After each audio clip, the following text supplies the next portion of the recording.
Hey, you guys, it's your girl Shaterica from Shadow Play, and welcome to the Entrepreneurial Closet. This is my second episode, and I want to welcome my guest, Courtney Trice. Welcome. Hey, welcome. Thank you for having me. Yeah, I'm glad to have you here today. So let's get right into it. Who are you, and how would you describe yourself? Uh, well, just motivated and driven to help others and be the best that I can be.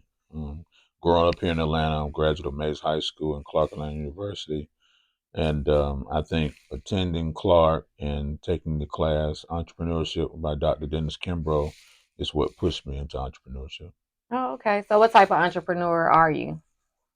Well, for the last 16 years, I've had a towing and recovery business. But prior to that, I had a lawn and landscaping business and a hair salon for a brief period of time. So just think that listening to people that have been in entrepreneurship and have written books motivated me to do a little more outside of a job. Okay, okay. So that's a little bit about how you got to where you are. What made you get your own business? Well, I'll go back to my junior year in college when I took that class with Dr. Dennis Kimbrough. He gave us a book to read entitled The Go Getter. Mm-hmm. And the book was a book about running your race and seeking more in life and being the best that you could be. And so that book, along with books he had written, Think and Grow Rich and some other things, really motivated me to move toward entrepreneurship. Um, I had great parents. My parents dibbled and dabbled a little bit with other side businesses in addition to careers. So I had it in me, but didn't Mm-hmm. know if that's Mm-hmm. really what I wanted What to to do. do? But my junior year, taking that class, it solidified it, especially when he told us that it's two types of people, those who have and those who have not. And so I decided that I wanted to be amongst the have and have been moving in that direction ever since. Okay, okay. Would you say you self finance yourself or someone helped you finance your business? Well, How'd you get started? financing a business is very difficult. Yeah, it It's is. very difficult to get loans and grants for your business. But I would encourage anyone that's seeking to start their business to take a business serious. So that means go ahead and get it registered with your local government, getting a what they call occupational license, and then go ahead and register with the Secretary of State so Right, that you have a license now with the state. That way you're recognized as a legitimate business. And then go ahead to the bank or the credit union and open up your small business and checking. So now mm-hmm. that you also have the license and you have the banking behind you, so then you can start taking advantage of small business loans and grants. Right.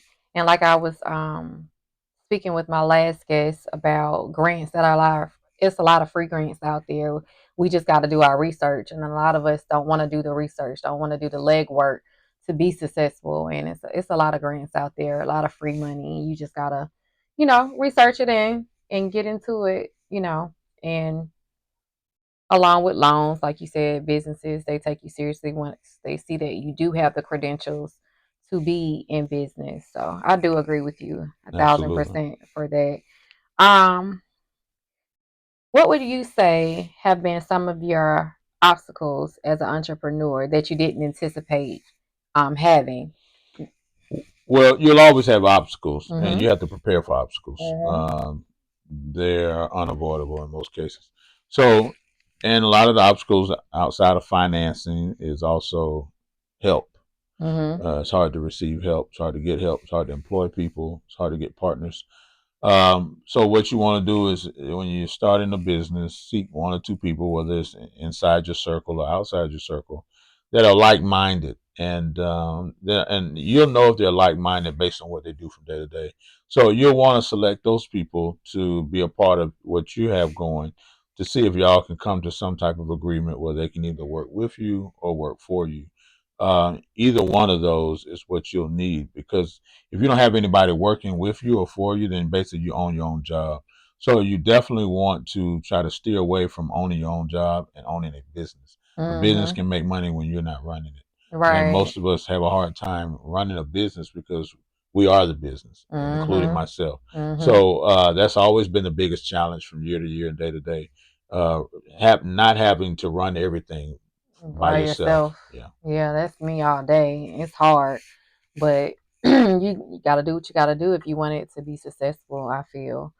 Um, how is your experience working with others or employees, or do you have any partnerships or whatever with your business? Well, I've the couple of different businesses that I've had. I have had people working with me. Of course, that was short lived because of the fact that is you have to find people again that Mm-hmm. are like minded Yeah. individuals. Sometimes we get in a position where we need help, and Right. so then we're just grabbing anybody that we can bring on and pay. But the problem with that is that if they're not sharing the same goals and visions and Mm. working hard and dedicated, then it's going to become a problem down the road, and it's going to be short lived, and you're going to fall out with that person, or they just won't be continuing to work with you or for you. So you definitely, before you bring someone in, whether it's in your family, outside your family, it doesn't matter. Just someone that is serious about wanting more out of life in their own Mm-hmm. life, and it's showing you that on a day-to-day basis. Right. Sometimes we want more out of people than they want out of themselves, so that's not their fault, that's ours. So you have to look at that and say, okay, this person seems that they are doing things, they have things that they're doing in their own life, and maybe they'll have a little time to help me, and then I can pay them or whatever. But that person will already be doing what they need to be doing in life. And a lot of times we get people based on availability of time, Mm-hmm. and this person doesn't work. That Right. doesn't mean they're going to help your business just because they don't work. So you Mm-hmm. you need to just pay attention to those things because people ultimately are who they are. Mm-hmm. Don't hire to just hire. Mhm. Hire somebody who wants the same goal as you. Absolutely. You said that very, very, very well.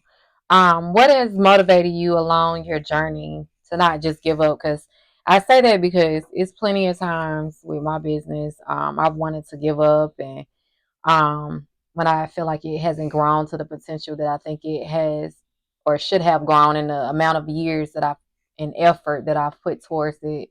What is motivated you to not just give up? Because sometimes I just want to just be like, man, I'm done with this, but I still keep going because I know what my ultimate end game is. So, what would you say?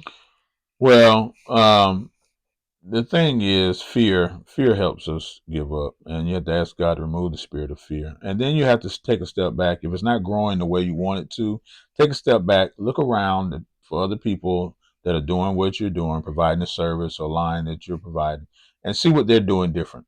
And sometimes you have to look and say, okay, this person or this company or this group is doing X, Y, and Z. I Mhm. haven't been offering that. Mhm. So sometimes you got to take a step back, revamp Mhm. things. That doesn't mean give up, just means to be smarter about how you're doing things so that you can see progress.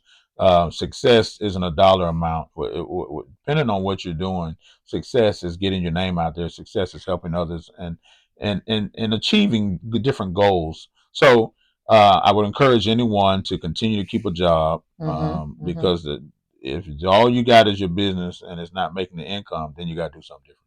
So, but if you have a job, then it allows you to give your business more time Mhm. because you have to pace yourself. Right. But you can't pace yourself when you need every dime that comes in this business to survive.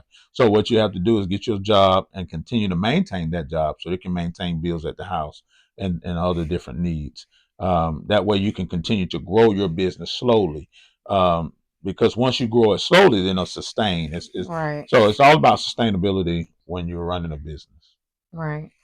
Um, what advice would you give another entrepreneur, like someone who's seeking to be an entrepreneur, somebody that's already in the game and the vet, and it's just not happening the way that they want it to happen?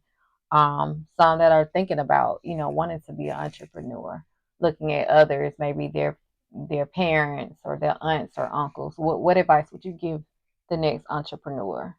Well, depending on what you wanted to do, think about the need because this world is driven off needs. So, is it a need for your business? Mm-hmm. And then make sure it's a business that you enjoy doing. Don't start something that you don't enjoy doing, and then don't start something that's very difficult for you. Mm-hmm. Start something that you can manage for the most part on your own, but then able to encourage other people to assist. So, look at a lot of those things. For example, if you get out there in a trucking business or a box truck or whatever, but you don't drive those things, then that may not be the best business for Mm-hmm. you. because now you're totally relying on other people. I made that mistake with a hair salon years ago, that I don't even cut hair, and so getting involved in that business was very detrimental to me. Right. So because I was totally helpless and I was totally relying on other people to make money for me, and Mhm. that's a recipe for disaster. So It what is. you want to do is make sure whatever line of work or service you provide, that you can, for the most part, do it yourself, and so Mhm. that income can come in, and then you can encourage others to assist. Um, so just think about those things, and then in addition to that, think about how long do you want to be in business. Don't start a business and you haven't sat down. You haven't sat down and thought about, do I want to be in business 3 years, 5 years, 10 years, 20 years? Because if you don't have a goal in You don't sight, have a then goal. you're running the business blind. So what you want to do is figure out, how long do I want to be in business? Do a plan. Where do I want to see myself go? What is my target audience? Who am I trying to assist and help? Those are the things you have to sit down and do before you start your business. You're absolutely right.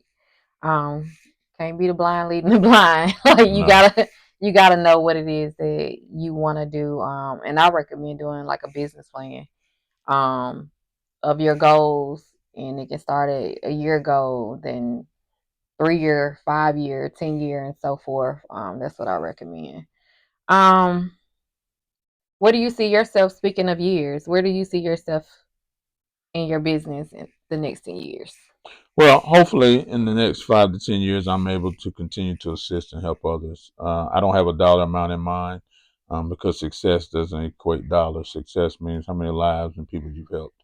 So that is my Yeah, goal, to continue to be in position to assist other people in the next 5 to 10 years. yeah, that's me too. I want to be able to help others.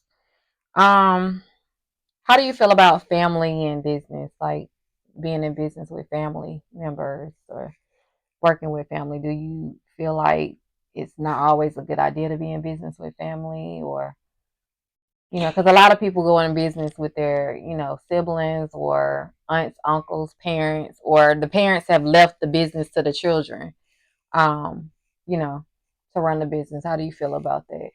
Well, there are a lot of great family-owned businesses. It is. It is. We can go down the line with some of the major ones like Chick-fil-A and Walmart, but Mhm. uh, it doesn't matter if you go into business with people in your family or outside of your family. Once again, they just have to be like-minded individuals, Mhm. not just because they're related or they're a friend of yours. They have to be like-minded, and you'll know that they're like-minded based on what they're already doing. We're not using the word potential. So Mhm. what they're currently doing now lets you know if they're going to take that business or helping you serious based on what they're doing day to day. So when you're thinking about starting a business and bringing on assistance and help, then look at the people that you're actually targeting to assist you.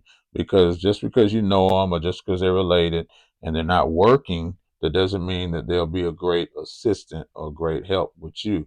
So you probably want someone that's already on the ball and doing some things. Because when someone lets you down, it wasn't them, it was you. You had anticipations and expectations for that person that they didn't have for Mhm. themselves. So make sure that you take a closer look at anyone you bring in your business, regardless Right. if you're Right. related to them or not. Yeah, because it made me kind of like think about a few businesses, or just like people who've been in business, for example, like Gladys Knight, she left the business to her son and then it didn't go so well. And then you think about parents who become deceased and they leave the business to their children, and the children just run it into the ground, don't keep the parents' legacy going. That's what made me, want to ask you how you felt about that. And yeah, they probably wasn't like minded, and just because it was given to them doesn't necessarily mean that they had the same dream as their parent or sibling or something like Yeah, that. if the Yeah. work ethic wasn't there, Yeah. or the vision Right. wasn't there, then it doesn't matter if they're related, connected, or outside the circle. For someone to keep anything going or to assist you in climbing heights, they have to have those same Same visions. visions. So a lot of times it's not that person, it's us, because Mhm. we wanted this person to help us, but that person, they weren't helping themselves. So it's a lot of times when we bring in the wrong people, it ain't the people, it's us. It says. You got to take a look at what you're trying to do and who you brought in. So I try my best to look at people for where they are, Mhm. and because what you do on a day to day basis tells me where you are.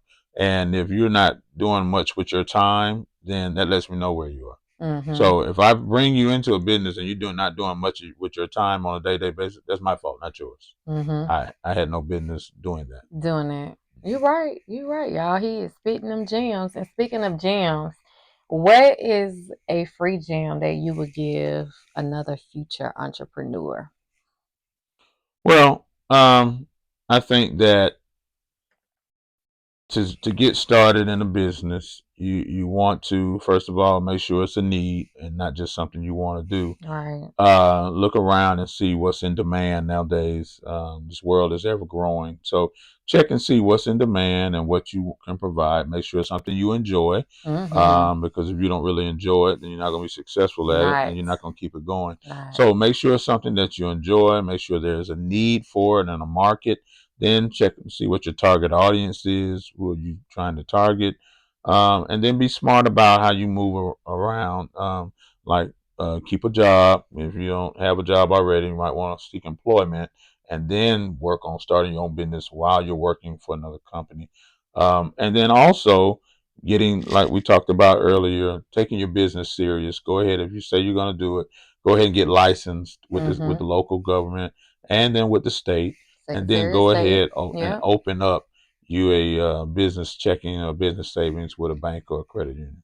You're right. You're right. Well, that's all the questions I have for you. Feel free to ask me anything before we wrap this up. Well, I think it's a magnificent platform. Just curious to know what made you want to start it.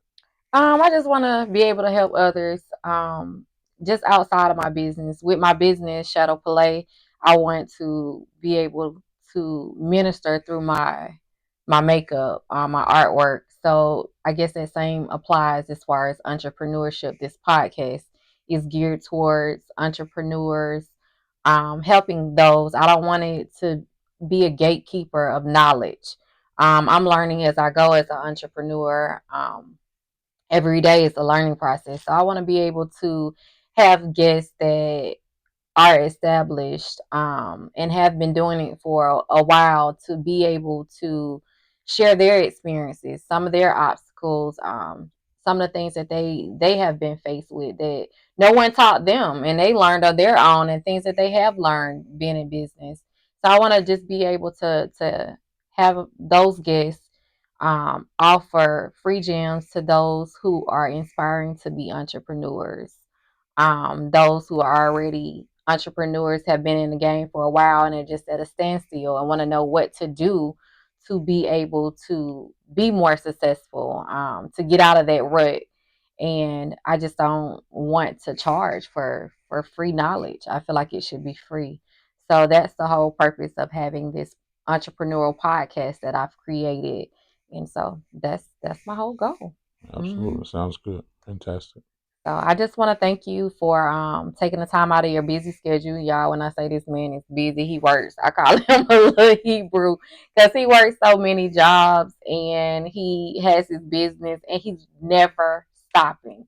He's uh Sunday to Sunday, all day, every day. And he's helped me not only business wise, from helping me when I do pop up shops, from giving me business advice, motivating me to keep going, just to see his drive as an entrepreneur and just drive, period, in life, to want to be successful.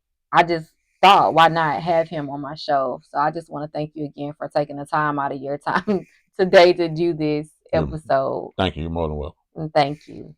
And we will see y'all next time. Thank you for joining us with episode 2 of the Entrepreneur Closet. Thank you.